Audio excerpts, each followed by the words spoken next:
আজকে আমি আপনাদের সাথে শেয়ার করব কিভাবে টমেটো সস দিয়ে ফুচকা খাওয়া যায়। এই টমেটো সসের ফুচকাটা আমার বাচ্চাদের খুব পছন্দ। প্রথমে আমি এখানে কিছু আলু আর একটা ডিম সিদ্ধ করে নিয়েছি। এরপর চুলায় একটা কড়াই বসিয়ে তেল দিয়ে 3টা মরিচ ভেজে নেব। মরিচ ভাজা হয়ে গেলে এবার আমি দিয়ে দিব আধা কাপ পেঁয়াজ কুচি, দিয়ে দিব লবণ, হলুদ, মরিচ, আর দিয়ে দিব ধনিয়া মশলা আর ম্যাগি মশলা। এরপর দিয়ে দিব সিদ্ধ করা আলু।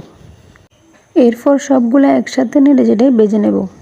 আপনার বাসায় যদি তেঁতুল না থাকে তাহলে এরকম সস দিয়েও খেতে পারেন। এবার আমি দিয়ে দিব ভাজা জিরার মশলা। এরপর দিয়ে দিব ভেজে রাখা সেই 3টা মরিচ।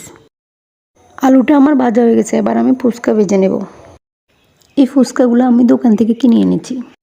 টমেটো সস দিয়ে এভাবে করে আপনারা বাচ্চাদেরকে বানিয়ে খাওয়াতে পারেন।